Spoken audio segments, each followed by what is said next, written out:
आप एक ऐसे शिक्षक की लड़ाई लड़ रहे हैं जो उनका नाम अगर मैं ले लूं तो देव कुमार जैन, जो कि अपने नाम से कहीं से लगते नहीं है कि वो पहाड़ी है। देखिए, यही भ्रम तोड़ने की जरूरत है। अच्छा, ये वही मुद्दा है जिसमें कि 20 रुपए का घोटाला है। हाँ, विवाद ये था कि इसके स्कूल में 11 बच्चे दिखाए गए, ग्राउंड में 7 बच्चे। जब इसने गांव में इसकी वो करी, जांच करी कि भाई 4 लड़के कहाँ हैं, तब उसको पता चला ये तो आंगनवाड़ी में। करोड़ों रुपए के घोटाले हो गए, अलग अलग तरह के, अलग अलग डिपार्टमेंट में करोड़ों रुपए के घोटाले चल रहे हैं। वहाँ ये 20 रुपए का घोटाला, सिर्फ ये 20 रुपए के घोटाले के लिए आपने इतना जोर लगा दिया इस पे। सर, मैं शांति प्रसाद भट्ट आपकी जान नॉलेज में डाल दूं, पहाड़ों में फर्जी बच्चे दिखाने का एक धंधा इस कदर चल रहा है, यदि जांच हो जाएगी तो कई शिक्षक जेल है। करोड़ों का तो निकल ही रहा है मेरे कैलकुलेशन। अरबों का सालाना एक डिस्ट्रिक्ट का करोड़ों का।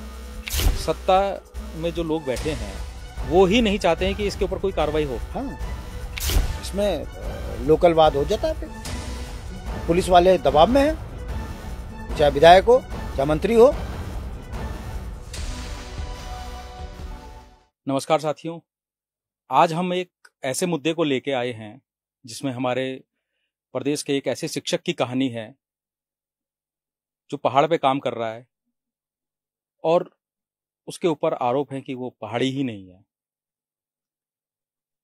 अपने कार्य को लेके उसके ऊपर आरोप है कि वो सही से काम नहीं करता है। आज उस शिक्षक का दर्द समझने के लिए हमारे साथ एक ऐसे व्यक्ति हैं जो राजनीतिक पृष्ठभूमि से भी आते हैं, लेकिन आज उनका परिचय राजनीति से बिल्कुल नहीं है। आज हमारे साथ है एक जनसेवक, लोगों के लिए लड़ने वाले शांति प्रसाद भट्ट। आइए उनका स्वागत करते हैं। नमस्कार। नमस्कार सर। सर, मैंने सुना कि आप एक ऐसे शिक्षक की लड़ाई लड़ रहे हैं जो कि पहाड़ी नहीं है, और जबकि हमने ये सुना है कि, और सुना है क्या, मतलब हमने यूकेडी के ही कई लोगों से सुना है कि यूकेडी जो है पहाड़ी लोगों के लिए बिल्कुल लड़ मरने के लिए तैयार है, किसी भी हद तक जाने के लिए तैयार है अगर हमारे किसी पहाड़ी के ऊपर कोई आंच आ जाए। तो आज आप एक ऐसे शिक्षक की लड़ाई लड़ रहे हैं जो उनका नाम अगर मैं ले लूं तो देव कुमार जैन, जो कि अपने नाम से कहीं से लगते नहीं है कि वो पहाड़ी हैं। देखिए, यही भ्रम तोड़ने की जरूरत है। वो देव कुमार जैन पहाड़ी है, आपने बिल्कुल सही कहा कि हम पहाड़ियों के लिए लड़ते हैं। और उत्तराखंड राज्य की सीमा अगर आप उधम सिंह नगर देखें, गुरुकुल नारसन देखें, विकास नगर देखें, ये सब पहाड़ी परिवेश के अंदर के ही तो लोग हैं सारे। तो हम सबको अपना पहाड़ी राज्य का नागरिक मानते हैं, वो चाहे गुरुकुल नारसन का हो चाहे उधम सिंह नगर का हो। देव कुमार जैन उत्तराखंड का मूल निवासी है, बाजपुर का में रहता है। उसके साथ अन्याय हुआ। आरटीआई से मैंने जो कागज दस्तावेज निकाले, मुझे लगा इस शिक्षक को, जो हाईली क्वालिफाइड शिक्षक है, उसको न्याय दिलाने के लिए मुझे आगे आना चाहिए, और मैं आगे आया।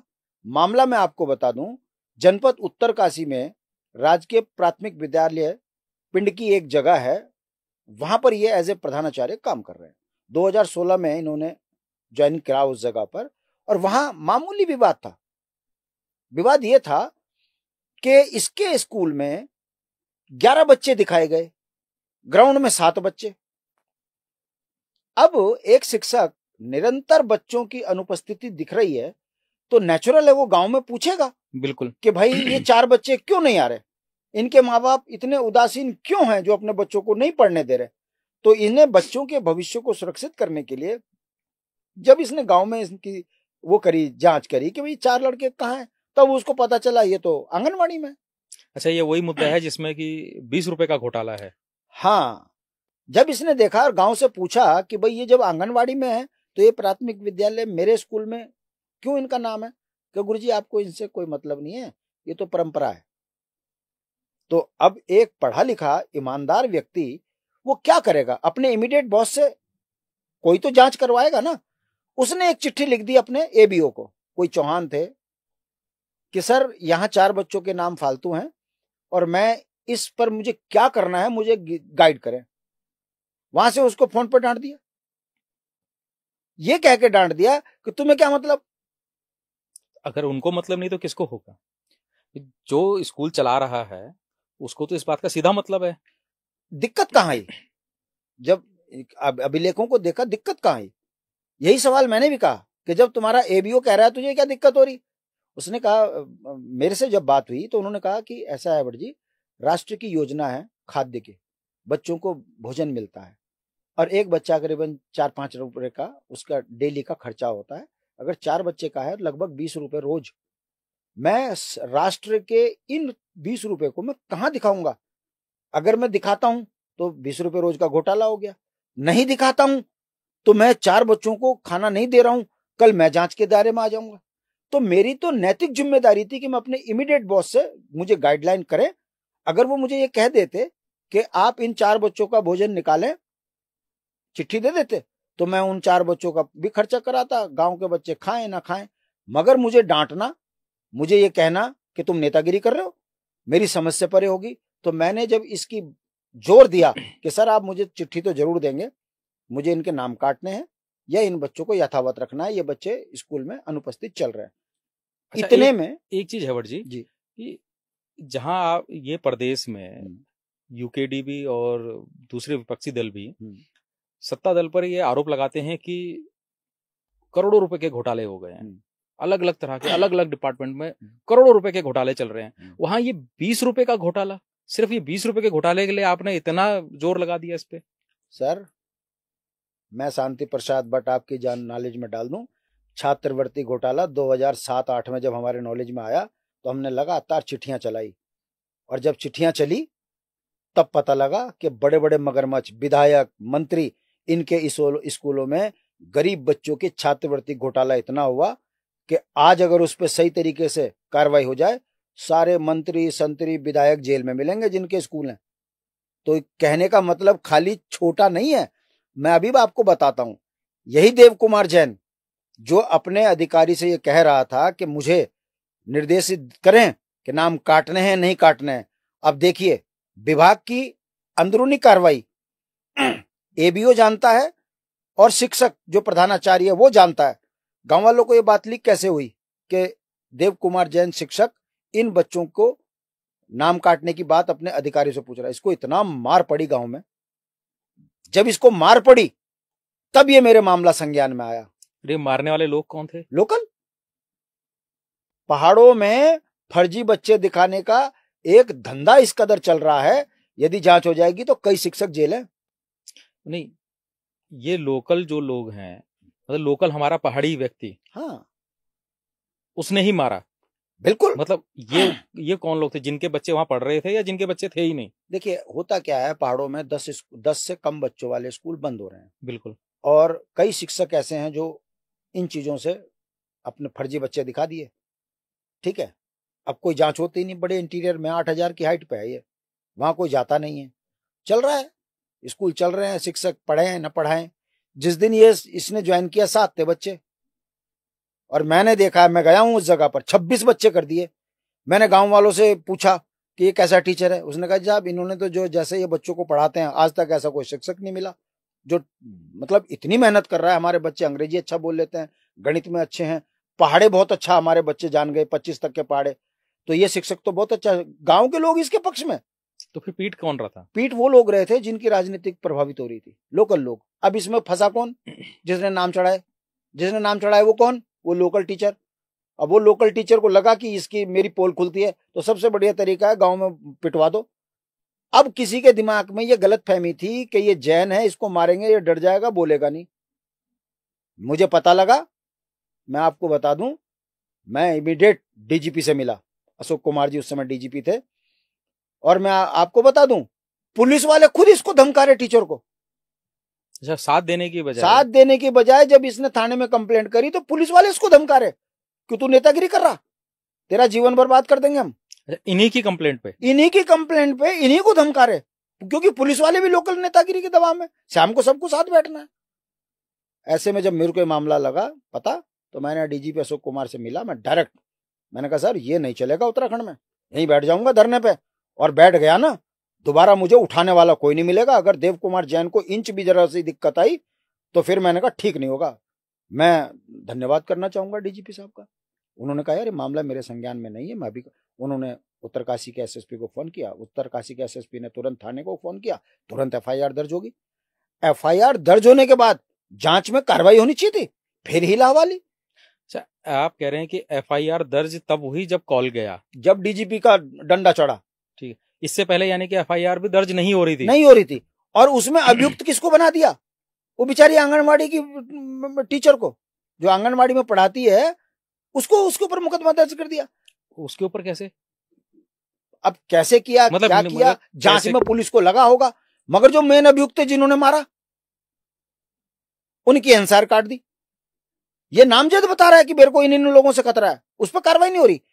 कहने का मतलब है दूरस्थ क्षेत्रों में यदि एक शिक्षक अपने कर्तव्यों का पालन कर रहा है, ईमानदारी की बात कर रहा है, आप विभाग उसको सहयोग नहीं कर रहा, पुलिस सहयोग नहीं कर रही, लोकल गुंडागर्दी इस कदर चढ़ गई कि वो व्यक्ति, कई बार उस लड़के के मन में यह भाव आया कि मैं नौकरी छोड़ देता हूं। मैंने उसे कहा यदि आप ये नौकरी छोड़ोगे तो ये कलंक हमारे लिए लग जाएगा उत्तराखंड में। जैन साहब, आप उत्तराखंडी हो, कोई आपका इंच भी बिगड़ेगा तो सबसे पहले शांति प्रसाद भट्ट का बिगड़ेगा। उत्तराखंड क्रांति दल से हम लोग आपके साथ अन्याय नहीं होने देंगे, मैं उसके साथ खड़ा हूं।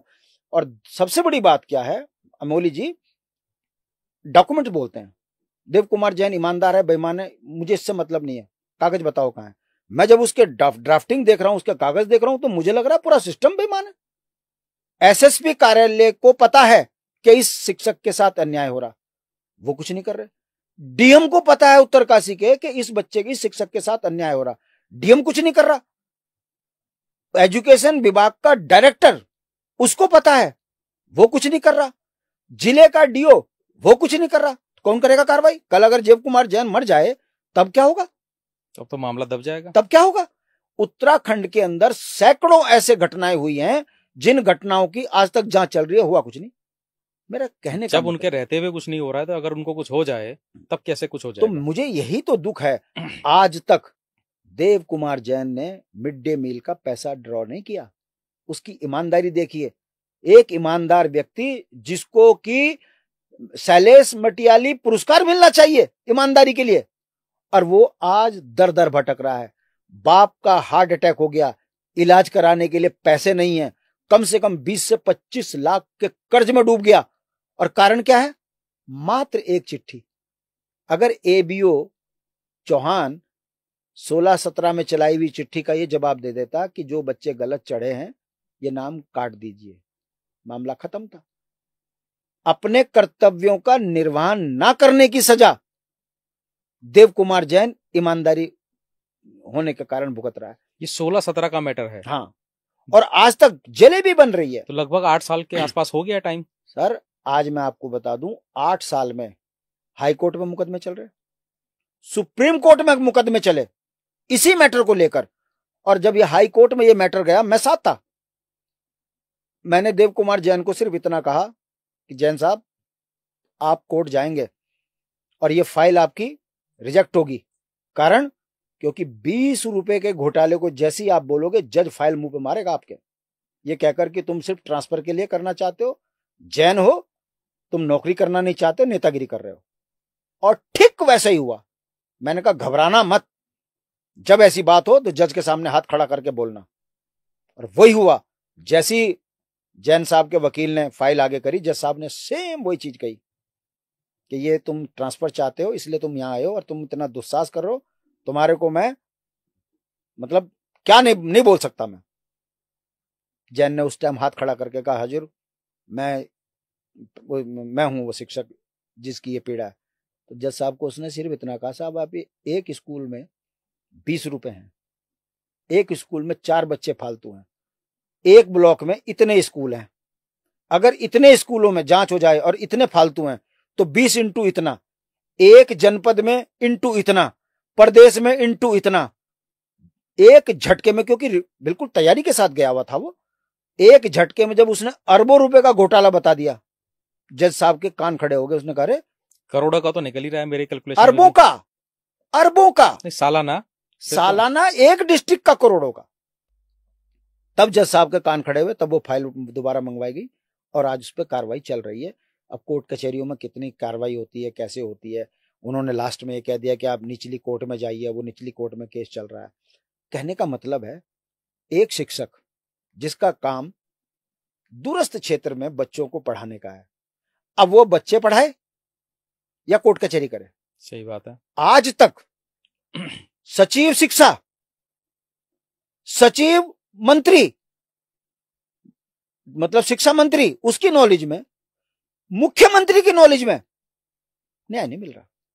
और कहने के लिए भारतीय जनता पार्टी ईमानदारी की मूर्ति, ये पार्टी सरकार है, ये हर मजलूम के साथ खड़ी है। कोई शिक्षक, कोई कर्मचारी यदि परेशान है तो मान्य धामी जी के पोर्टल पे आप शिकायत करो, सुबह न्याय लो। मैं तो यही अभी बोलने वाला था कि मैंने अभी हाल ही में उनका एक विज्ञापन देखा जिसमें वो फटाफट जो है लोगों का समस्याओं का समाधान कर रहे हैं, फोन कर रहे हैं पीड़ित को कि भाई तुम्हारी ऐसी ऐसी समस्या थी, समाधान हो गया कि नहीं हो गया, पूरी जांच हो रही है। बहुत ही बढ़िया देखा मैंने, मेरे को तो लगा कि सीएम पोर्टल बहुत बढ़िया चल रहा है। उन्होंने वहां सीएम पोर्टल पे शिकायत नहीं करी क्या? सब जगह ऐसी कौन सी एजेंसी है? मानव अधिकार में हमने शिकायत करी, सूचना विभाग में रोज कागज चल रहे, जो मैं आज ये कागज आपके सामने लेकर आया हूं, ये 0.1% है, पूरी अलमारी भरी हुई है। शिक्षा सचिव से मैं मिल गया, डायरेक्टर एजुकेशन से मैं मिल गया, जिले की इकाइयों से मैं मिल गया, पुलिस से मैं मिल गया, हर जगह न्याय। हाँ देखते हैं, और ये तो ठीक नहीं है, अरे अपने बच्चे देखो, अरे क्या फायदा ऐसे लड़के, कुछ हो जाएगा तुम्हारे को, तब कौन तुम्हारे बच्चे। अच्छा, मतलब धमका भी रहे हो, एक शिक्षक को मार भी रहे हो, ऊपर से धमका भी रहे हो। अपराधी आप। इतनी अश्लील बातें देव कुमार जैन की पत्नी के साथ हुई है, मैं बता नहीं सकता आपको पॉडकास्ट। अरे करने वाले कौन थे? वही लोकल जिनके फोन नंबर दे दिए, पाबंदी नहीं है, जिनके फोन नंबर दे दिए कि ये लोग हैं, तो काम पुलिस का है ना। बिल्कुल, क्यों नहीं कर रही पुलिस? मतलब यदि देव कुमार जैन के साथ कोई बड़ी घटना हो गई, उसके बाद मतलब आपका कहने का मतलब ये है कि पुलिस को इतने सारी चीजें देने के बाद, शिकायत करने के बाद, एफआईआर फोर्सफुली रजिस्टर्ड करवाने के बाद भी पुलिस हाथ पे हाथ रख के बैठी है। हाँ बिल्कुल, कुछ नहीं हो रहा। और मजे की बात देखिए, और मेरे को ये नहीं समझ में आ रहा है कि हमारा प्रदेश है उत्तराखंड, जैसे जैसे इसके इंटीरियर में जाओ तो पुलिस के पास काम वैसे ही कम हो जाते हैं, क्योंकि हमारे इंटीरियर्स में तो वैसे ही आबादी बहुत कम है, बिल्कुल ज्यादा कुछ होता नहीं है, पहाड़ ज्यादा हैं, लोग कम हैं, तो काम तो कुछ ज्यादा होता नहीं है। आप अगर हम आज देहरादून राजधानी की बात करें तो यहाँ पे पुलिस के पास बहुत काम है, फुर्सत नहीं है। लेकिन जिस जगह की आप बात बता रहे हो, ये लगभग 8,000 फीट पे है, तो वहां तो आबादी वैसे ही बहुत कम होगी, तो वहां पुलिस के पास क्या इतना समय नहीं है कि इसके ऊपर कुछ कार्रवाई कर सके? देखिए, पुलिस जो हमारा तंत्र है, पुलिस बंधी हुई है सत्ताओं के अधीन। पुलिस अपने कर्तव्यों को भूल चुकी है, जो मैं महसूस आपका कहने का मतलब है कि इसमें सत्ता में जो लोग बैठे हैं वो ही नहीं चाहते हैं कि इसके ऊपर कोई कार्रवाई हो। हाँ, इसमें लोकलवाद हो जाता है फिर। अब पुलिस वाले दबाव में हैं, वो चाहे विधायक हो, चाहे मंत्री हो, चाहे वहां के प्रमुख हो, चाहे वहां के छोटे छोटे भैया नेता हो, पुलिस उनके दबाव में, तभी तो न्याय नहीं मिल रहा उस बच्चे को। मेरा ये कहना है कि आखिर इतना बड़ा मैटर है, क्यों नहीं शिक्षा सचिव, डायरेक्टर एजुकेशन देव कुमार जैन सामने तीनों बैठे, क्यों नहीं इन कागजों की छानबीन हो, एक एक सवाल का जवाब देव कुमार जैन से लिया जाए। अगर आपको लगता है देव कुमार जैन गलत है तो आप उस पर कार्रवाई कर देते। अगर आपको लगता है कि देव कुमार जैन बिल्कुल सही लग रहा है तो उस चौहान के ऊपर कार्रवाई क्यों नहीं होनी चाहिए, जिसने इतना बड़ा विवाद खड़ा कर दिया। एक ईमानदार शिक्षक को मानसिक, आर्थिक, सामाजिक चोट पे चोट मारी जा रही है। सोचिए, यदि शांति प्रसाद भट्ट उसके साथ न खड़े होते तो कल आप जैसे पत्रकार उत्तराखंड के पहाड़ियों को ऐसे गरियाते कि पहाड़ में एक जैन के साथ ऐसा हुआ, पहाड़ियों ने एक देसी के साथ ऐसा किया।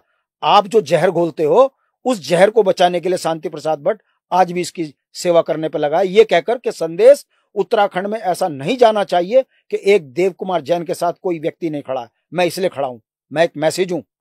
और हमने राज्य आंदोलन में आप ही नहीं, हम भी खड़े हैं, हम तो खुद इस चीज को दिखाई रहे हैं। हम पूरे उत्तराखंड आंदोलन में हमने हिंदू, मुस्लिम, सिख, ईसाई सबको अपना भाई कहा है। उत्तराखंड आंदोलन में 94 के बाद हमारे साथ जो घटना हुई, उत्तराखंड अराजकता की ओर चला जाता, मगर हमने इस राज्य को अराजकता से बचाया है, ये कहकर के मानव के अधिकारों पर हमला नहीं होना चाहिए। तभी हमने मिलकर संयुक्त संघर्ष समिति बनाकर उत्तराखंड क्रांति दल की विचारधारा को आगे बढ़ाया, सबको साथ लिया, गले लगा के रहा, राज्य बनाया। राज्य बनने के बाद आप जैसे पत्रकार हमको पहाड़ी और देसी कहते हो, ये हमको हमारी पीड़ा है और ये उत्तराखंड क्रांति दल का चरित्र है। लेकिन कौन पत्रकार हैं जो आपको ऐसा कहते हैं? सारे मतलब आपने हमारे से कब सुना? आपका मतलब आपकी जमात से बात कर रहा हूं। नहीं, लेकिन हम तो वो पत्रकार हैं कि जो आपके साथ खड़े हैं, आपकी आवाज आप देव कुमार जैन के साथ खड़े हैं और हम आप दोनों के साथ खड़े हैं। तो ये इस राज्य आवाज हम जनता तक पहुंचा रहे हैं। हम कोशिश करेंगे कि इसको सरकार भी देखे, समझे। इस राज्य की यही खूबसूरती है कि वैचारिक भिन्नताओं के बावजूद भी कुछ लोग ऐसे हैं जो मानवता को जिंदा किए हैं, पत्रकारिता को जिंदा किए हैं। नहीं तो आपको अच्छी तरह पता है अखबार कैसे छापते हैं। आजकल हमारा एक नारा चल रहा है, जय पहाड़ जय पहाड़ी। लोगों को इसमें आपत्ति आ रही है। अरे भाई, ये राज्य पहाड़ी है भाई, यहाँ रहने वाले हर आदमी पहाड़ी है और तुम उनको कैसे वर्गों में बांट रहे हो? वर्गों में बांट, मैं समझता हूँ कि किसी भी चीज की अगर हम जय बोल रहे हैं तो जय तो कोई बुराई है ही नहीं उसमें। मैं उसी एंगल पे कह रहा हूँ कि सारे भिन्नताओं का एक मूल मंत्र है, जय पहाड़ जय पहाड़ी। और हमारा तो प्रदेश ही बना पहाड़ के लिए है। अरे भाई, हम पहाड़ के नाम पे तो बना है। हम किसी को अग्रवाल नहीं मानते, हम किसी को भट्ट नहीं मानते, हम किसी को जैन नहीं मानते, हम किसी को सलीम नहीं मानते, हम उत्तराखंडी मानते हैं। अब बताइए इसमें कितनी एकता है? अब आप यही देख लो कि हमारे तो कितने राजनेता आज भी एक जमाने से चुनाव लड़ते आ रहे हैं। जब उत्तर प्रदेश था, हाँ? आज उत्तराखंड को बने हुए 25 साल हो गए और तब से अभी तक जो है वो चाहे अग्रवाल हो, जैन हो, वो अपने आज भी नेता है, खुश है, जनता के द्वारा चुने जा रहे हैं। बहुत खुश है। हमारे इस गुलदस्ते की खूबसूरती यही है कि हम सब एक हैं, हम रोटी बेटी के रिश्ते हैं भाई। लेकिन फिर भी कुछ लोग हैं कि जो इसमें दरार डाल रहे हैं। हम है ना, जब तक हम हैं उत्तराखंड की खूबसूरती को खत्म नहीं होने देंगे। अमोली जी, हम हैं तो जैन जैसे लड़के के लिए एक सहारा बने। ये वो व्यक्ति है, आपको मैं बता दूं, मुझे कहना नहीं चाहिए, ये वो व्यक्ति है जिस पार्टी को वोट देता था, जब उसने उस पार्टी के आगे अपने शरण में बात करी, किसी ने मदद नहीं करी, और जिसके पास जिसकी मदद की जरूरत थी उससे मिलते हुए डर रहा था वो व्यक्ति। क्योंकि मेरा चेहरा, मेरी सोच, मेरी पार्टी लोगों को ये परेशान करती है कि ये तो पहाड़ का आदमी है, ये पहाड़ पहाड़ियों की सुनेगा सिर्फ। जब उसको पता लगा आज मेरे लिए कुछ भी कर देगा वो। कहने का मतलब है सच सच होता है, सच को आप परेशान तो कर सकते हो, डिगा नहीं सकते। यही कारण है आज देव कुमार जैन के लिए मैं खड़ा हूं, ये सोच के कि मेरा छोटा भाई है, ईमानदारी की मूर्ति है, मानवता का प्रतीक है। और ऐसे ईमानदार व्यक्ति को यदि सरकार पोषित करती तो एक मैसेज जाता कि इस देश के अंदर ईमानदार की रक्षा करने वाली ये सरकारें हैं। मैं पूछना चाहता हूं, देव कुमार जैन कौन है? क्यों इसके साथ अन्याय हो रहा? क्या देख रही सरकार? क्या देख रहा मंत्री? क्या देख रहा सचिव? मगर क्या कहें, सत्य को समझने के लिए जनता को भी देर लग रही है। 25 साल में पता नहीं कितने देव कुमार जैनों ने आत्महत्या कर ली इन सरकारों की गलत नीतियों के कारण, कि कागजों में गलत साइन करवा दिए। आपको ऐसा नहीं लगता है कि आप देव कुमार जैन के साथ आज अगर कोई खड़ा है तो आप खड़े हैं, ठीक है, लेकिन पूरा यूकेडी क्यों नहीं खड़ा है? पूरा उत्तराखंड खड़ा है साहब, कैसी बात कर रहे हो? गुरुकुल नारसन का भी खड़ा है। नहीं, मैंने अभी तक सिर्फ आपके अलावा यूकेडी से और किसी को इस चीज के लिए आवाज उठाते हुए नहीं देखा। अब मैं आपको बहुत बड़ी जानकारी दे दूं साहब, डीजीपी के पास कौन गया? पूरी पार्टी गई ना, तभी तो दबाव बना, अकेला शांति प्रसाद भट्ट नहीं गया ना। मेरा कहने का मतलब है, ये तो एक मैसेज है छोटा सा कि अगर कोई भी नागरिक हमारा परेशान होगा तो कौन लड़ने वाला है? हम है ना। और आप इसको क्यों कह रहे हो? आशीष नेगी कौन था? एक बीटेक लड़का इंटरनेशनल कंपनी में नौकरी कर रहा था, वो अपनी कंपनी के प्रमोशन के लिए आया, उसको एक हरिओम चौधरी ने इतना मारा कि वो लड़का विचलित हो गया। वो इतना विचलित हो गया कि वो उसको समझ में नहीं आया कि मैं अपने राज्य में कैसे पिट गया। और आज देख लीजिए, नौकरी छोड़कर उत्तराखंड के लिए नए नौजवान बच्चों की आवाज बना हुआ है, गांव गांव घूम रहा है। जिस व्यक्ति को 1.5 लाख रुपए महीने तनख्वाह मिल रही हो और वो व्यक्ति आज पैसों के लिए मोहताज है, उसके बावजूद भी उसकी ऊर्जा ये बता रही है कि वो उत्तराखंड के नौजवान बच्चों की आवाज बना हुआ है। तो शांति प्रसाद भट्ट ही नहीं, आशुतोष नेगी कौन है? प्रोफेसर था उसमें पौड़ी में, उसकी नौकरी छीन के बाहर वाले को नौकरी दे दी। जब उसकी नौकरी चली गई, अपने राज्य में उसको बेकार कर दिया। प्रोफेसर का बेटा था। जब वो विचलित हुआ, वो यूकेडी के साथ खड़ा हुआ। कहने का मतलब है, सवाल एक देव कुमार जैन का नहीं है, सवाल यह है कि जो पीड़ित हैं, शोषित हैं, वंचित हैं, उनको लग रहा है कि उत्तराखंड के अंदर ही हमारी सही आवाज है और इस पार्टी को आगे आना चाहिए। ठीक है, हम संसाधनों की कमजोरी के कारण नहीं बढ़ पा रहे, मगर जो लोग जहर घोलते हैं उत्तराखंड के अंदर वोट के लिए, ये जहरीले नाग, इनके फंड कुचलने वाली कौम अगर कोई है तो वो उत्तराखंडी कौम है। वो गुरुकुल नारसन का भी है तो बद्रीनाथ का भी। हम कहते हैं ये जहर घोलने वालों को एक दिन हम खत्म करेंगे, और ये तो एक शुरुआत है। मैं आरटीआई एक्टिविस्ट हूं, 2005 से मैं आरटीआई क्लब का मेंबर हूं। उत्तराखंड के अंदर बता दीजिए कौन सा नेता घोटाले खोल रहा? भर्ती घोटाले में हम, बच्चों के साथ बेरोजगारों के साथ धोखा होता है तो हम, उत्तराखंड में ऊर्जा निगम में भर्ती घोटाला होता है उसमें लड़े हम, उरेडा में गड़बड़ होती है तो लड़े हम, जेल जाए हम।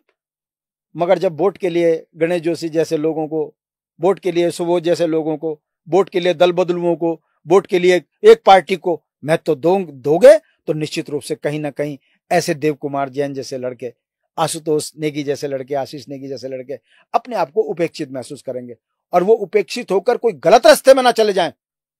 उस रास्ते को रोकने का नाम उत्तराखंड क्रांति दल है, उस रास्ते को रोकने का नाम शांति प्रसाद भट्ट है, उस रास्ते को रोकने का नाम काशी सिंह एरी और दिवाकर भट्ट है। हमने समाज को एक करके उत्तराखंडियत के लिए काम किया है। और आप देख लीजिए आज मैं देव कुमार जैन के लिए जो कर रहा हूं, ये संदेश है कि किसी को ये ना लगे कि बद्रीनाथ में वो सुरक्षित नहीं है।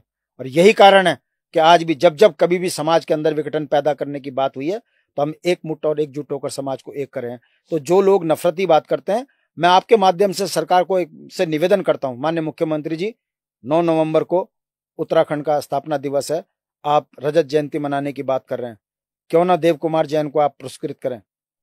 आप जाने इसके दर्द को, और आप उस जैन जो बेचारे अल्पसंख्यक समाज के लोग हैं, आओ ना इसको पारितोषिक के रूप में एक सम्मान तो दो कि यार इतना नौजवान लड़का ईमानदारी की मूर्ति बना। सम्मान तो तब दिया जाएगा जब उनको न्याय मिलेगा, जब तक न्याय नहीं मिला तब तक तो वो ही सबके घेरे में है। तो आपको क्या लगता है आपका पॉडकास्ट मुख्यमंत्री तक नहीं जाएगा? नहीं, क्यों नहीं जाएगा? आपका पॉडकास्ट हम कोशिश करेंगे कि जरूर एजुकेशन डायरेक्टर पे नहीं जाएगा। मैं जो बात बोल रहा हूँ यदि झूठ है तो मुझसे पूछो ना, ये झूठ है तो मेरे खिलाफ करो ना कार्रवाई, अगर झूठ है तो। कागज चीख चीख के बोल रहे हैं कि ये लड़का एक आईना बन सकता है समाज के लिए, कि दूरस्थ गांव में गरीब बच्चों को, पीड़ित बच्चों को, शोषित बच्चों को पढ़ा रहा है, अपने जेब से पैसा लगा रहा है। जाकर एक बार इंटरव्यू तो लीजिए वहां के बच्चों का। इतना बेहतरीन करने के बाद न्याय की जगह अन्याय। उसको 24 घंटे इस बात का डर है कि कोई मुझे पहाड़ से फेंक ना दे नीचे। पता है इसके भाई को कुचल दिया था काशीपुर में।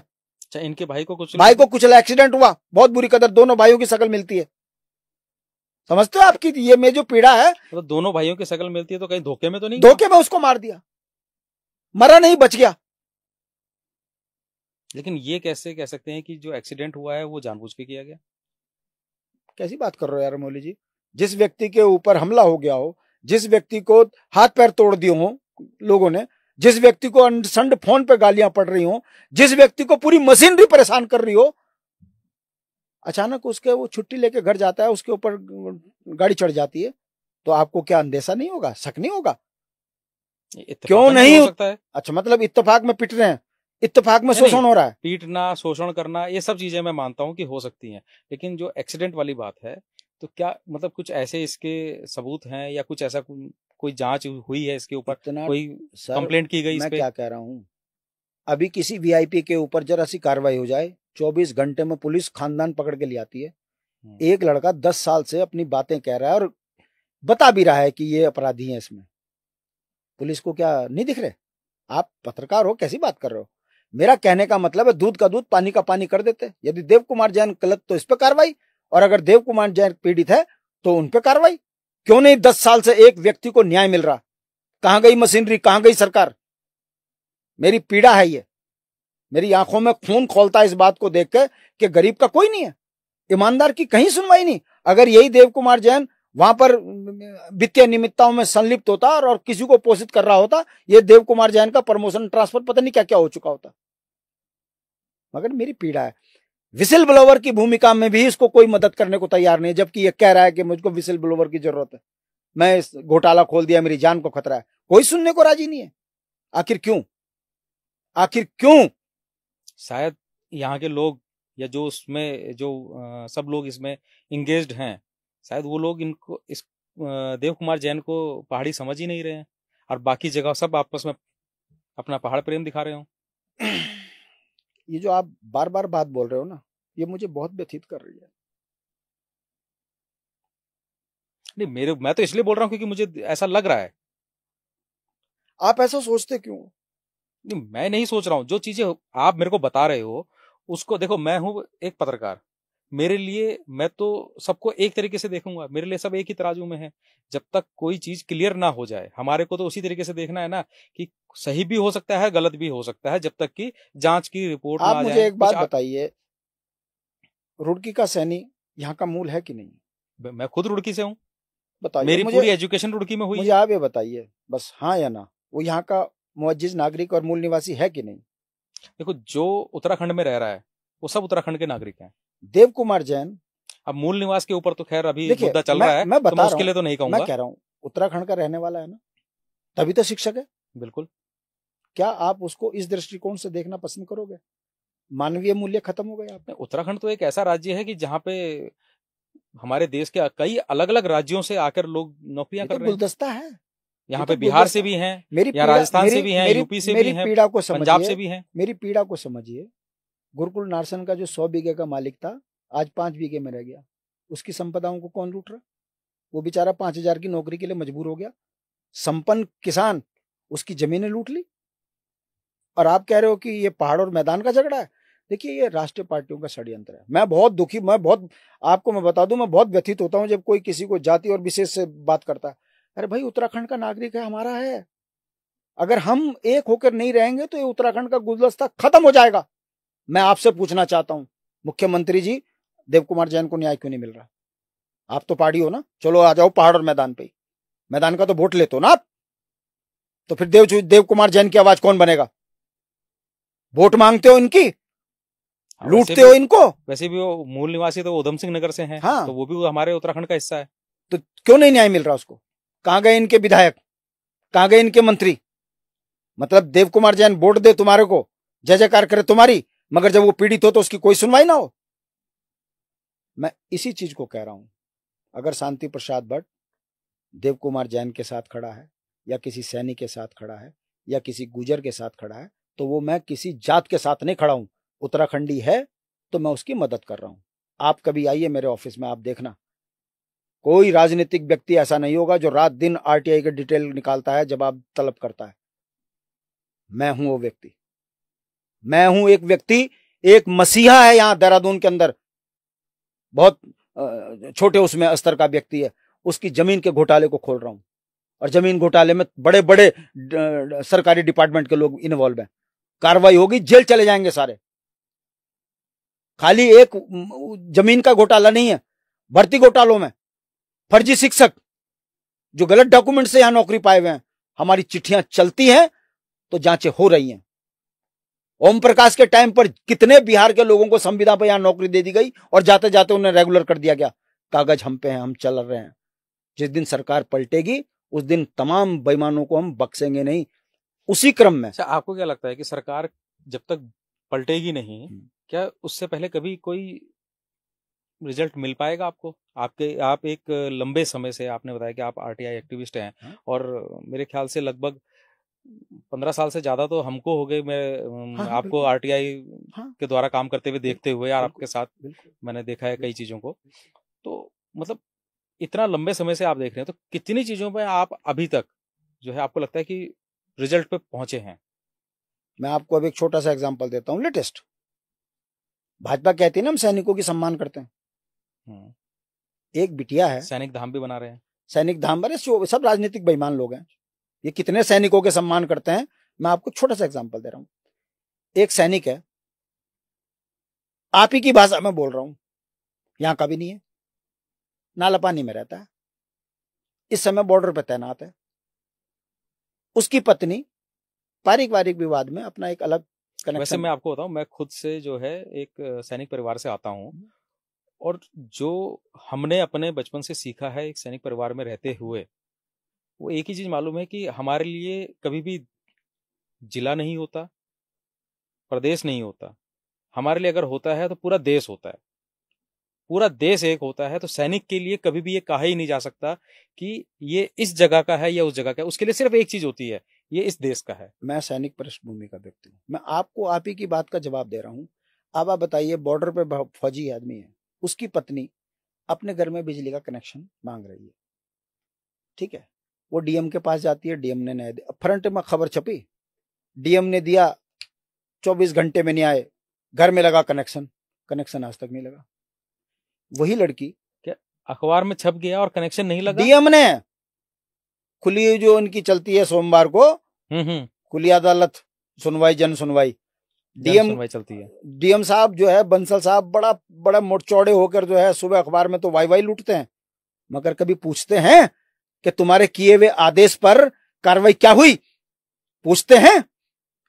उन्हें भी धामी जैसी बीमारी लग गई छपास की कि बस मेरी जय जयकार हो जाए। उस लड़की को जब डीएम का आदेश नहीं माना, अरे पलटा दिया। सुबह डीएम आदेश कर रहा, शाम को पलट जा रहे। ये तो डीएम का स्तर बना दिया उत्तराखंड में राजनीति ने। डीएम के लिए तो कहा जाता है कि अपने प्रदेश का राजा है वो। अरे किसका राजा? सब अपनी देहरादून में मलाई खाने के लिए चिपके पड़े। कौन सा अपनी कर्तव्यों का पालन कर रहा? अगर कर रहा होता तो सैनिक की पत्नी को जो है 24 घंटे में कनेक्शन मिल चुका होता। मैं आपकी बात से मैं इसलिए कह रहा हूं। दूसरा, उसकी शिकायत निवारण में हम जो है बिजली विभाग में कंप्लेंट करी, न्याय नहीं मिला। बिजली कनेक्शन तो लग गया, डीएम के आदेश से कनेक्शन तो लग गया, पोल पे लग गया। और हम आपको बता दूं, शायद आपको जानोगे और हंसी आएगी आपको, बिजली के बिल आने लग गए। अच्छा, घर में बिजली नहीं लगी, बिजली के बिल लड़की को आने लग गया। आप बोलो बिजली का कनेक्शन लग गया और बिजली के बिल आने लग गए। हाँ। और घर पे नहीं पहुंचा। घर में बिजली नहीं लगी। तो पोल से घर कितना दूर है? कुछ भी नहीं।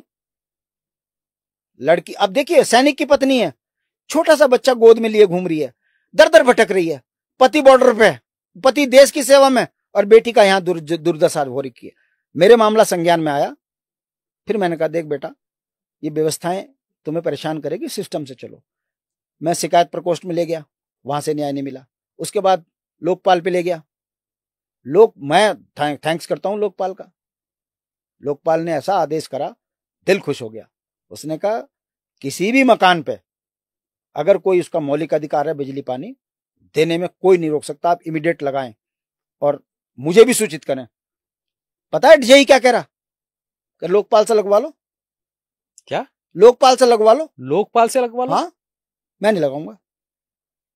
मतलब जेई का कहना है ये? हाँ, कि लोकपाल से लगवा लो।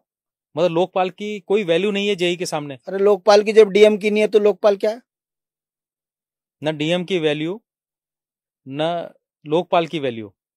आप सोचो ना। मतलब ये है कि आज बिजली विभाग का जेई जो है वो इन दोनों से ऊपर हो गया। अब क्यों हुआ ये भी बताओ। पूछो ना, आप मुझसे ही पूछो क्यों। हाँ, क्योंकि मैं तो उस गहराई पे जा रहा हूं। क्योंकि एक पुलिस वाला है, उसकी जेठानी का जो है भाई है। एक पुलिस वाले के दम पर पूरा सिस्टम फेल हो रखा है। किसकी जेठानी का भाई? उस महिला की। हाँ, जो उस सैनिक जो है उसकी वाइफ की जेठानी। हाँ, क्योंकि परिवार में है ना। मतलब ससुर मर गया। हाँ। अब संपत्ति पे जेठ कुछ करता नहीं, तो संपत्ति पर कब्जा कैसे करें? ये संपत्ति विवाद चल रहा है, जो भी है XYZ। देखो, विवाद कब होता है? जब कोई बाहर हो। घर के मामले में विवाद नहीं होता। नीचे के पोर्शन में, ऊपर के पोर्शन में कोई और है, छोटी बहू है, तो उसका राइट है, बनता है। छोटा बच्चा है उसका। लोकपाल कह रहे हैं कि आप इमीडिएट लगाइए, नहीं होता 5 फोर्स लगवाइए। अब आप सुनिए, कहां जाएगा आदमी? अगर कोई घटना हो गई तब तो पुलिस कहेगी घटना हो गई, फटाफट फटाफट फटाफट। और ताकत देखिए, झूठे मुकदमे लग गए लड़की पे भी। झूठे मुकदमे कैसे? कि मारपीट करते हैं। वो एक छोटा बच्चा जिसका है वो मारपिटाई हाँ, वो मारपिटाई करती है। किससे? उसका पति भी, माँ से, जेठ से। माँ को मार रहे हैं, जेठ को मार रहे हैं। हाँ, और जेठानी को भी। सब जो भी हो XYZ में तुम्हें बता रहा हूं। मतलब पूरे परिवार को मार रहे हैं। मतलब ये अपराध का मुकदमा लगा हुआ है उनपे। और वो बेचारा सैनिक पे बैठा हुआ, बंदूक लेकर खड़ा हुआ है कि मैं देश की रक्षा में हूँ। बच्चे उसके सुरक्षित नहीं अपने घर में। तो वो वहां रह के मार रहा है या वहां से यहाँ छुट्टी लेके आया? XYZ में तो आपको शॉर्ट में बता रहा हूं। आप ये बताइए, ये सरकार है किसकी फिर? जब कानून को ही नहीं मानोगे तो ये सरकार है किसकी? मतलब मैं एक चीज समझ रहा हूँ कि एक पुलिस वाले के प्रेशर से हाँ एक जेई में इतनी पावर आ जाती हाँ? है कि वो डीएम की बात नहीं मान रहा है, लोकपाल की बात नहीं मान रहा है। जब आकंठ भ्रष्ट कोई व्यक्ति होता है तो वो अपने कर्तव्यों को भूल जाता है। ये जो पुलिस में जो व्यक्ति हैं, ये आपको मालूम किस पद पे हैं? मुझे नहीं जानना, मुझे नहीं मालूम। ये जो मैं महसूस मतलब कर रहा मैं हूं, इसलिए बोल रहा हूँ कि शायद कुछ ज्यादा ही ऊंचे पद पे हो, तो कहीं हो सकता है सिपाही हो सकता है अफसर हो, मैं नहीं जानता। मैं तो आपको जो उस लड़की की आपदा विपदा है, वो विपदा जो मुझे बोलती है कि भैया आपने मुझे तो रास्ता बता दिया, मुझे तो ये भी नहीं पता था कि मुझे कहाँ से न्याय लेना है। मैं तो डीएम तक जानती थी, डीएम के बाद तो डीएम ने साहब के हाथ खड़े हो गए, सुबह ऑर्डर करते हैं शाम को ऑर्डर कैंसिल कर देते हैं। तो मैं क्या डीएम के ऑर्डर वाली जो बात है, इसको कितना समय हो चुका है? आई थिंक 3-4 महीने से ज्यादा हो गया। 3-4 महीने से ज्यादा हो गया, अभी तक कनेक्शन नहीं लगा? अभी तक कनेक्शन तो अभी तक वो अंधेरे में है? हाँ नहीं, कनेक्शन तो घर में है, वो अपना सेपरेट कनेक्शन चाह रही है। कारण क्योंकि बच्चा सो रहा है, नीचे से लाइन बंद कर दी, बच्चे को गर्मी लगी, बच्चा उठ गया चिल्लाने, उसे परेशान करते हैं ताकि वो मकान छोड़ दे। अच्छा, ताकि वो यहां से परेशान होकर भाग जाए। मामला तो है ये, मगर वो क्यों जाए? और ये किस जगह का मामला है? ये नाला पानी का मामला है। नाला पानी का मामला। अब ये बात है, मतलब ये अपने ही, मुझे मैं इसलिए बोल रहा हूँ कि ये राजधानी का मामला है। राजधानी का मामला। अब मैं आपके सामने बात मुझे नहीं कहनी चाहिए थी, पर मैं आपको ये बता रहा हूँ ना कि सवाल खाली देव कुमार जैन का नहीं है। जो आपने भी एक सवाल किया कि ये मैदानी क्षेत्र का, तो मैं इस बिटिया की बात कर रहा हूँ। ये तो सैनिक की पत्नी है, ये भी आप नहीं कह सकते कि ये हमारी है, मगर मेरे लिए तो मानवता है। सैनिक नाम आपने सैनिक बोल दिया, उसके बाद तो ये ठीक है, मैं क्लोज हो जाता है कि कौन कहाँ का है। इसमें मेरी क्या राजनीति है? मेरे उत्तराखंड की बेटी है, मैं उसके लिए काम कर रहा हूँ, निस्वार्थ कर रहा हूँ। खाली वो ही नहीं, आओ मेरे पास फाइलें, मैं आपको ऐसी फाइलें दिखाऊंगा कि आप कहोगे कि यार इसका राजनीति से तो कोई फायदा ही नहीं है। मगर राजनीति अपनी जगह पर है। पढ़े लिखा होने के नाते इतना तो बनता है कि यदि कोई अनभिज्ञ व्यक्ति है जिसको कानूनी कार्रवाई नहीं आती है, तो उसे कानूनी कार्रवाई समझाना। कोई अनभिज्ञ व्यक्ति है जो अपने अधिकार नहीं जानता, उसके अधिकारों को दिलाना। मैं आपको एक उदाहरण दे देता हूँ। एक सैनिक की तनख्वाह, उसका करीबन 10 साल का एरियर, 10 साल से वो जूनियर दिखा रखा था। ऐसी उसने मुझे कहा कि यार भट्ट जी मेरी सैलरी में ये प्रॉब्लम आ रही। मैंने कहा हो ही नहीं सकता। जब मैंने आरटीआई लगाई एनसीआर दिल्ली, और जब डिटेल निकल कर आई, पता लगा एक दिन का एब्सेंट दिखा रखा उसको कागजों में। और जब मैंने उसको नोटिस भेजा, मैंने कहा आप ये बताइए आपने एब्सेंट दिखाने से पहले कितने नोटिस भेजे? वो खड़ाक देने से उसको सारी जो है उसकी सीनियरिटी बराबर कर दी, फटाफट खड़ा खड़क उसके अकाउंट में पेमेंट भी आ गई। ये कहने का मतलब वो छोटी छोटी चीजें, बेचारा किसी सैनिक क्या जानता है? बेचारा वो कुछ भी नहीं जानता। सही बात है। मगर हम क्योंकि आरटीआई एक्टिविस्ट है, हमारा काम है ये न्याय की लड़ाई, रास्ते पे चलना, न्याय दिलाना। ऐसे सैकड़ों हजारों लोग हैं जो आज उत्तराखंड में हमको इस बात में समझते हैं कि राजनीति के अलावा ये सामाजिक कार्य भी करता है और लोगों को न्याय भी दिलाता है बिना उसके। एक आरटीआई में 10-15 हजार खर्च हो जाते हैं। ये मैं आपके सामने इसलिए कह रहा हूं कि खाली एक देव कुमार जैन नहीं, मेरी पीड़ा यह है कि यदि कोई व्यक्ति ईमानदारी से काम कर रहा है, उसको न्याय नहीं मिल रहा है इस राज्य में, तो मैं कैसे कहूं कि सरकार अच्छी है? देव कुमार जैन को अगर मुख्यमंत्री जी न्याय दिलवा देंगे तो मैं तो जय जयकार करूंगा ना धामी जी की। एक अगर प्रधान अध्यापक को ही नहीं मिल रहा है न्याय, एक मतलब एक पढ़े लिखे व्यक्ति को जो कि हमारे इस प्रदेश के बच्चों को पढ़ा रहा है, उसको न्याय नहीं मिल रहा है, तो मतलब ये प्रदेश जा किस तरफ को रहा है समझ में। मैं आपको एक एग्जांपल दे रहा हूँ। मुझे डायरेक्टर एजुकेशन ने एक बात कही, मैं लेके जब गया कि यार भट्ट जी आप इतने बड़े कद के आदमी हो, कहाँ लेके आ गए? मैंने कहा अच्छा, तुम्हारा कहने का मतलब है कि ये शिक्षक मर जाए? कोई ना बोले कि नहीं नहीं ऐसा नहीं कह रहा हूँ कि नहीं है भट्ट जी, खाली इसी को प्रॉब्लम क्यों हो रही और किसी को क्यों नहीं हो रही। मैंने कहा कर दी रटी बात। मैंने कहा आप मुझे जवाब दे दीजिए, मैं अभी इसको यहीं पर कहूंगा इसे बर्खास्त करो। मैंने मुझे जवाब दो। हाँ बोलो। मैंने कहा अच्छा बताओ, इसने जो पहली चिट्ठी लिख के दिया एबीओ का काम क्या था? चुप, कि जवाब देना था। मैंने क्या जवाब देना था? बच्चे रखो, मिड डे मील घोटाला कर लो। कि नहीं नहीं ऐसे कैसे हो जाएगा, ये तो नहीं मैं कह रहा हूं। तो मैंने कहा क्या कहना था उसे एबीओ? लीगली तो इस चीज को बोल ही नहीं सकते कि तुम्हें एबीओ को ये कहना चाहिए था कि भाई ये बच्चों के नाम काटो। तो मैंने कहा उसने करा क्यों नहीं, कि उसकी ये गलती है। तो मैंने कहा कार्रवाई कौन करेगा? अरे अब भट्ट जी इस विषय में मेरा अधिकार नहीं है। तो फिर किसका है? अब सोचो ना, आप जब मेरे जाल में फंस गया तो कह रहे मेरा अधिकार नहीं। जांच बैठा दी, जांच में एडी बेसिक मतलब डायरेक्टर लेवल का आदमी जांच कर रहा है, सब झूठ लिख रहा, सब झूठ। और जब उसका जवाब तलब किया तब तक पता लगा वो रिटायर हो गया। जिस दिन इस पर कार्रवाई होगी ना, सारे जेल चले जाएंगे, सारे। और देव कुमार जैन को नेशनल लेवल पर जो है सम्मान मिलेगा इस बात का कि यार कितना ईमानदार आदमी है, आज तक उसने मिड डे मील का पैसा नहीं निकाला, ये कहकर कि मैं इस जंजाल में नहीं पड़ता बड़ी जी, मैं अपने दामन पे बेईमानी का दाग नहीं लगने दूंगा। और ये आपको मैं बता दूं, मतलब 8 सालों से मिड डे मील का अपना पैसे से खिला रहा, अपने पैसे से। और मैं बता दूं आपको, इंच बेईमान होता, इंच बेईमान, अभी तक बर्खास्त होकर जेल जा चुका होता, कागजों में फंस नहीं रहा। शिकायतें करने पे तो अब तक तो पूरे सिस्टम में कह रहे हैं कि अरे चिट्ठीबाजी करता है, अरे यार ये तो पढ़ाता नहीं है, अरे साहब ये तो बेईमान है, अरे साहब ये तो कर कोई नहीं रहा कार्रवाई, क्योंकि पता है कि जिस दिन कार्रवाई होगी मुसीबत आ जाएंगे।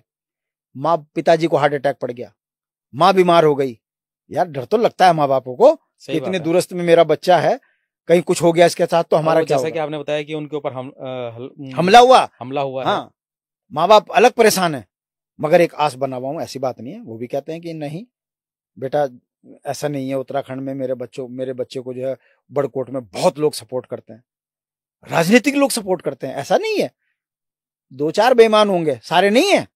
आज देव कुमार जैन के साथ में उसका मकान का मालिक खड़ा है, पुलिस खड़ी है, ऐसा नहीं है कि इसको कहीं कोई परेशानी है, मगर न्याय नहीं मिल रहा, परेशान तो ही। आप बोल रहे थे अभी थोड़ी देर पहले तक कि पुलिस कार्रवाई नहीं कर रही है, हाँ। और अभी आपने बोला कि पुलिस साथ में खड़ी है। मैं बता रहा हूँ कैसे खड़ी है। अब मैं आपको कह रहा हूँ ये कार्रवाई करो, उसने कहा ठीक है करते हैं, कर नहीं रहे। और आप क्यों नहीं कर रहे, किसके दबाव में नहीं कर रहे, आप मुझे भी नहीं बता रहे, मगर मेरा अनिष्ट भी नहीं हो रहा, मेरा नुकसान भी नहीं हो रहा। मैं समझ तो रहा हूं ना कि मेरी मदद कर रहे हैं पुलिस वाले, मुझे नुकसान नहीं होने दे रहे, मेरे साथ खड़े हैं, बैक में मेरे साथ हर तरफ से खड़े हैं, मगर कार्रवाई नहीं कर रहे किसी दबाव में। तो मैं कैसे कह दूं सारे पुलिस वाले राजनीतिक दबाव है, मैं कैसे कह दूं पुलिस वाले बेईमान है। वो बेचारे, वो तो अपनी अपनी ड्यूटी में फंसे हुए, पुलिस वाला तो बेचारा बुत बन के खड़ा हो जाता है जब उसको आदेश नहीं मिलते तो। लेकिन ये जिस जगह का ये मैटर है, हाँ। ये यहाँ के तो विधायक भी निर्दलीय हैं। हाँ, तो उनका तो कोई दल से भी मतलब नहीं है। आपको पता है कि वो विधायक निर्दलीय है? मतलब कहने के लिए तो निर्दलीय ही है, तो वह वैसे ही हैं जैसे निर्दलीय हैं उतने। क्योंकि मैंने तो अभी कुछ दिनों पहले उनके साथ भी एक पॉडकास्ट किया था। हाँ, तो जरा कभी वो तो खुद जो है बता रहे थे कि वो सीएम से बहुत परेशान है। फोन करके पूछना उसके, तुम्हारे क्षेत्र का एक परेशान हो रहा है टीचर, उसके लिए क्या किया आपने? अगर आप वाकई विधायक है तो बताओ ना क्या किया आपने। मैं जरूर पूछूंगा। शांति प्रसाद भट्ट देहरादून में रहकर तो एक शिक्षक के लिए लड़ रहा है, मेरा उत्तरकाशी से क्या लेना देना, मैं लड़ रहा हूं ना। वो विधायक वहां के ब्लॉक प्रमुख है, वहां का क्षेत्र पंचायत भी होगा, जिला पंचायत भी, वो क्या कर रहे? उनका भी एक आरोप था कि पूरा सिस्टम जो है, प्रशासनिक सिस्टम जितना भी है, वो विधायक की नहीं सुन रहा है। तो वो खुद अपना ये आरोप लेके बैठे हुए थे। एक निर्दलीय बोल रहे, और ये जो अरविंद पांडे क्या चिल्ला रहा, खजान दास क्या चिल्ला रहा, विनोद बटवाल क्या चिल्ला रहे, ये आपको नहीं दिख रहा कि इनकी कहीं सुनवाई नहीं है, इनके विधायकों की भी सुनवाई नहीं है, इतना भ्रष्ट सिस्टम हो चुका। ये तो सत्य है, मैं आपकी बात से सहमत हूं। सवाल यह है कि एक शिक्षक जो न्याय की लड़ाई लड़ रहा है, 10 साल हो गए, पिताजी को हार्ट अटैक पड़ गया, मां बीमार हो गई, खुद पे हमला हो गया, हाथ पैर तोड़ दिए, भाई पे हमला हो गया, पुलिस के नॉलेज में है, विभाग के नॉलेज में है, सीएम के नॉलेज में है, शिक्षा मंत्री के नॉलेज में है, न्याय कब मिलेगा? सीएम के नॉलेज में भी है, सीएम पोर्टल में शिकायत गई हुई नॉलेज में नहीं है। हाँ, ये बात भी है। कैसी बात कर रहे हो आप? सब कुछ है, कार्रवाई क्यों नहीं? मेरा कहने का मतलब है, देव कुमार जैन जैसा हीरा ईमानदार आदमी यदि ऐसे डर के पहाड़ों में काम करेगा तो ये हमारे लिए शर्म की बात है। मैं बीइंग उत्तराखंडी, बीइंग राज्य आंदोलनकारी, बीइंग उत्तराखंड क्रांति दल, ये मेरे लिए शर्म की बात है कि मैं अपने राज्य में एक ऐसे ईमानदार व्यक्ति को न्याय दिला पाने में सक्षम नहीं हो पा रहा हूं। लड़ रहा हूं, 10 साल से उसके लिए खड़ा हूं, उसके साथ में। मेरे को शर्म आती है कि मैं कैसे प्रदेश का नागरिक हो गया, जिस प्रदेश के अंदर सब कुछ होने के बावजूद भी न्याय केवल चोर को, टुच्चे को, लुच्चे को मिल रहा, ईमानदार को नहीं मिल रहा।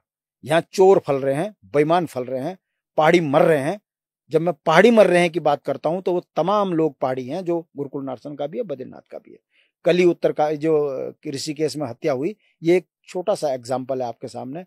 हर हफ्ते एक आध मर रहा, हर हफ्ते बच्चों का हत्या हो रही, बड़ी बेटियों के साथ अभद्र व्यवहार हो रहे, मगर सत्ताएं हैं कि रजत जयंती। अभी एक लेटेस्ट रिपोर्ट मैंने पढ़ी जिसमें मेरे को मालूम चला कि प्रतिदिन उत्तराखंड से 3 बच्चे गायब हो रहे हैं।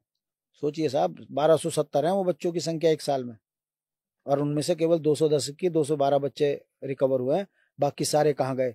अगर मैं बोलना नहीं चाहिए पॉडकास्ट में, यदि सही तरीके से छानबीन होगी तब पता चलेगा आपको कि कैसे कैसे दरिंदे यहाँ पर 5 रुपए की रसीद कटा के राष्ट्रीय पार्टियों की यहाँ संरक्षण ले रहे और उसके बाद उत्तराखंड को लूट रहे। रेत बजरी से लेके बेटियां तक सुरक्षित नहीं है, और किसके पोषित करने वाले कौन? नाले खालों में बसाने वाले कौन? यही वो राष्ट्रीय पार्टियां हैं जो गुंडे, मवाली, चोर, उच्चे टुच्चे इन लोगों को का सहारा लेकर उत्तराखंडियत पर खतरा बने हुए। 1,35,00,000 हो गए। ऐसे बहुत सी बातें हैं कहने के लिए, मगर मैं आपको सिर्फ इतना बताता हूं कि ये जो देव कुमार जैन है, ईमानदारी की मूर्ति है। मैं तो ये सोच रहा हूँ कि अगर ये सीएम पोर्टल पे ये खबर ये शिकायत गई भी है तो मेरा तो सीएम धामी से रिक्वेस्ट होगी कि वो जरूर इस पे संज्ञान लें और इसकी जांच करवाएं और देखें कि इसमें कौन गलत है और कौन सही। मैं तो हाथ जोड़ के आपके माध्यम से कह रहा हूँ, धामी जी आपकी वाई हो जाएगी अगर इस ईमानदार शिक्षक के को न्याय मिलेगा। तो अगर इसको न्याय नहीं मिलेगा धामी जी, तो 27 में आपका जो है घामतप योजना के तहत जनता पहुंचा देगी साइड में। ये बहुत हॉट मामला है, सामाजिक स्तर पर ये बहुत हॉट मामला है, क्योंकि मैं इसमें काम कर रहा हूं। मैं पिछले 10 साल से आरटीआई से संबंधित तमाम कागज को इकट्ठा कर रहा हूं, क्योंकि विश्वास आप सीधा सीधा किसी व्यक्ति पे भी नहीं कर सकते। सही बात है, कागज पे बात करता हूं। वो कागज तो मैं देख ही रहा हूं, और जब मुझे कागज में दिखा, इतने कागज तो आप ये यहीं पे लेके आ रहे हैं। ये तो बहुत बहुत छोटे हैं साहब, बक्सा भरा हुआ मेरे पास। सारे के सारे आरटीआई से निकले हुए कागज। हाँ, सब आरटीआई से निकले हुए, सब आरटीआई वाले हैं ये। ठीक है, बताइए। जब इस व्यक्ति को ईमानदारी की सजा मिल रही है, और मैं आपको ऐसे ऐसे शिक्षक बता दूंगा जिन पे 40-40, 50-50 लाख के गमन है, ज्यादा दूर की बात नहीं कर रहा। सीएनआई इंटर कॉलेज की प्रिंसिपल के ऊपर गमन के आरोप लगे हुए हैं, जांच चल रही है, हम ही ने खोला हुआ है वो मामला, कार्रवाई नहीं हो रही। रिटायर भी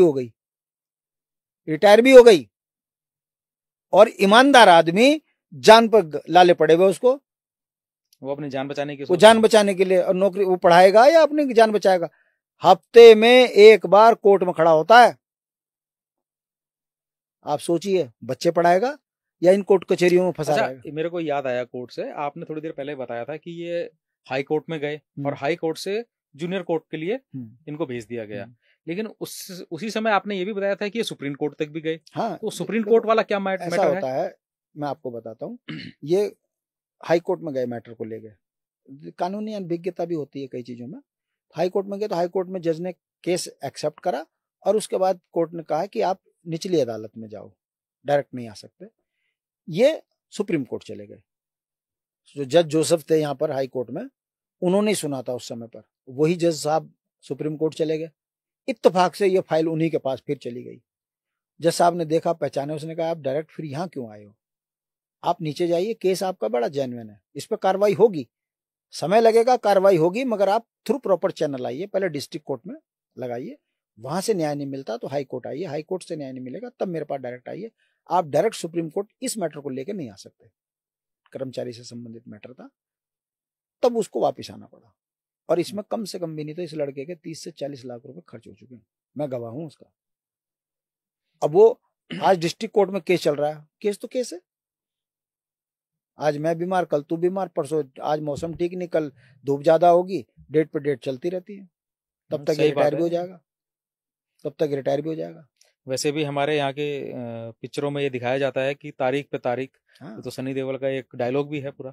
तो ये चीज मैं तो खुद देख रहा हूँ मुकदमेबाजी में, मैं तो रोज पता नहीं कितने मुकदमों में रोज उलझा हुआ हूँ, कागजी कार्रवाई देख रहा हूँ। मतलब सिस्टम इतना ढीला है कि अपराधी अपराध करके निकल जा रहा है। मतलब मैं तो ये सोच रहा इतना छोटा मैटर था ये, 20 रुपए का, या एक स्कूल के सिर्फ 4 बच्चों का जो कि वहां नहीं थे। तो ये तो मेरे को लगता है कि ज्यादा से ज्यादा महीने भर में इसको सॉल्व हो जाना चाहिए था। 8 साल लग गए इसमें, बिल्कुल, और अभी तक ये जो है मामला अंधेरे में है। अभी तो सिर्फ 4 बच्चों का है, और भी अनियमितता है, मैं तो शॉर्ट में बता रहा हूँ आपको। मैं तो खुद ये चीज सोच रहा हूँ कि 20 रुपए के घोटाले को लेके हम बात कर रहे हैं, लेकिन अगर 4 बच्चों का सरकारी स्कूल का ये मैटर है तो सिर्फ मिड डे मील का मैटर नहीं है ना ये, क्योंकि अगर मिड डे मील सरकार की तरफ से आ रहा है तो सरकारी ड्रेस भी आ रही होगी, हाँ, सरकारी जूते भी हाँ, आ रहे होंगे, सब उनकी आएंगे, कॉपी किताब भी आ रही होगी, सब आएगा। उन एक बच्चे के लिए सरकार जितनी चीजें देती है वो सब चीजें आ रही होंगी। अरे साहब, हाई कोर्ट ने जब इस केस को एक्सेप्ट कर लिया तो आप समझ लो ना, हाई कोर्ट के जज, आप 250 फाइल रहती हैं हाई कोर्ट के, भाई आपने कार्रवाई नहीं देखी, जज के सामने खड़े होते ही ना पैर कांपते हैं जब वो फाइल फेंकते हैं मुंह पे, क्योंकि वो तो समझते हैं। और जब ये फाइल फेंकी थी उन्होंने जज साहब ने, तो जज साहब को भी यही लगा था कि 20 रुपए का यहाँ लेके लफड़ा आ गया, बच्चा खा रहा है, तुझे क्या दिक्कत। बात बच्चा खाने की नहीं थी, बात ये था कि केंद्र की एक पोषित योजना है, उस योजना में मैं अपराधी क्यों बनूं 20 रुपए का। और अगर मैं महीने में 30 दिन होते हैं, 3 दूनी 600 रुपए का, साल में 12 छिंग 7,000, ऐसे ही मैं जितने 10 साल नौकरी करूंगा तो मैं कितने में फंसूंगा। ये तो कहने का घोटाला तो घोटाला, चाहे 1 रुपए का हो चाहे 1 एक करोड़ का हो। एग्जाम्पल दिया, जज साहब की समझ में आ गया, तुरंत एक्सेप्ट कर लिया, मार्क कर दिया तो केस हो गया ना, एक्सेप्ट चल रहा ना। पर सिस्टम में जब कार्रवाई होगी तब होगी। पर बहरहाल ये व्यक्ति पीड़ित है और अब गांव वालों ने इतना हाल खड़ा कर दिया, झूठे उसके खिलाफ शिकायतें भी करते हैं, झूठे उसके खिलाफ पत्रकार भी छापते हैं, मगर बिगाड़ कोई कुछ नहीं पा रहा, क्योंकि सत्य परेशान हो सकता है, मर नहीं सकता सत्य। ये तो और बात इसकी ईमानदारी है कि 10 साल में इसके खिलाफ कार्रवाई नहीं कर पाए विभाग, क्योंकि जो कार्रवाई करेगा उसी की नौकरी से गले फंस जाएगी। चलो, आपने कहा कुछ पत्रकार जो हैं परेशान भी कर रहे हैं, तो कुछ पत्रकार ऐसे भी होंगे जो साथ खड़े हैं। तो आप खड़े हो ना, आपको साधुवाद, मैं तो हाथ जोड़ रहा हूँ। आपने मेरी ये व्यथा सुनी और एक टीचर की, और आपने मुझे फोन करके कहा कि आप आइए, ये मैटर बहुत बढ़िया है। और खाली आपकी मुझे वो टैगलाइन बहुत अच्छी लगी, वरना मुझे बहुत खुंदक भी आती है। आपने एक बात कही कि ये इस बच्चे को न्याय मिलेगा तो पूरे उत्तराखंड के पीड़ित कर्मचारियों को एक बल मिलेगा कि कोई है जो उत्तराखंड में सही आवाज को उठाता है। सैकड़ों लोग आएंगे अब आपके पास कि हमारी भी ये समस्या, हमारी भी ये समस्या, हमारी भी ये समस्या।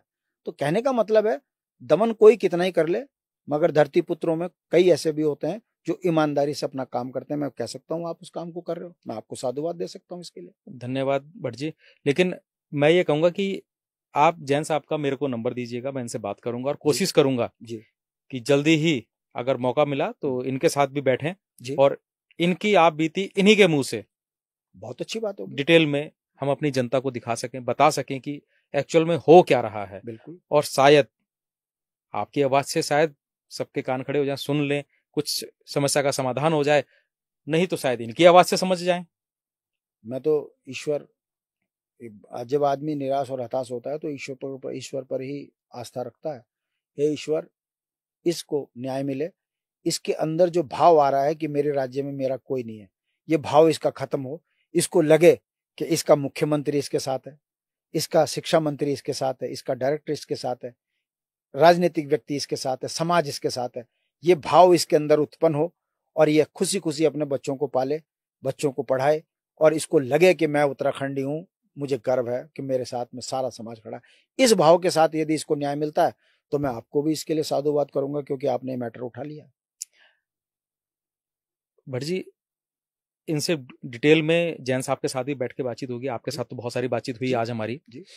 और अभी लास्ट में जैसा कि आपने बताया कि आखिरी चारा भगवान ही होता है सबके पास, लेकिन भगवान से पहले अगर मैं जैन साहब के बारे में सोचूं तो उनके लिए पहला भगवान जो है वो हमारे सीएम धामी हैं, हमारे शिक्षा मंत्री हैं और शिक्षा विभाग। बिल्कुल। इन तीनों के लिए आपका क्या संदेश? मेरा सिर्फ ये संदेश है कि डायरेक्टर एजुकेशन, सचिव, ये सामने बैठे और डिस्ट्रिक्ट एजुकेशन ऑफिसर जो डीईओ होता है, ये तीनों बैठे, साथ में जैन को बैठाएं और पहले दिन प्रकरण में बातें करें, सुने, और जो गलत है उस पर इतनी बड़ी कार्रवाई कर दें कि जीवन में कोई किसी को परेशान करने की हिम्मत ना कर सके। एक नजीर साबित होनी चाहिए। हाँ, एक नजीर साबित हो। अगर विभाग इतना कर देगा तो मुझे लगेगा, इसको लगेगा कि मेरी सरकार है, मेरे लोग हैं, मुझे न्याय मिला है। यदि ऐसा नहीं होता तो वो तो फिर वो ये आपने उस पर आरोप लगाया, उसने उस पर आरोप लगाया, उसने उस पर आरोप लगाया, आपने उसको बचाया, उसने उसको बचाया, सब कवरिंग कर लगे रहेंगे, न्याय अपनी जगह पर खड़ा रहेगा, मिलेगा नहीं। यही हो रहा है। और ये व्यवस्थाएं चल रही हैं जिस कारण आज आम व्यक्ति पीड़ित है। ऐसा ना हो, मैं आपके माध्यम से कहता हूं कि सचिव का ड्यूटी बनती है, डायरेक्टर एजुकेशन को बैठाए, डिस्ट्रिक्ट एजुकेशन अधिकारी को बैठाए, बैठकर इस प्रकरण पे एक एक बिंदु पे काम करे। लगता है जो दोषी है उस पर कार्रवाई कर दे और इसके इति कर दे। ये व्यक्ति आज की डेट में 30-40 लाख के कर्ज में डूब चुका है। एक छोटा सा अदना सा शिक्षक बच्चे भी पढ़ा रहा है, पुलिस भी झेल रहा है, कोर्ट कचहरी भी कर रहा है, आने जाने का खर्चा भी इसका बहुत हो रहा है, परेशान है। इसे न्याय मिल जाए, बस मेरी यही इच्छा है। आज के लिए बहुत बहुत धन्यवाद भट्ट जी। Thank you.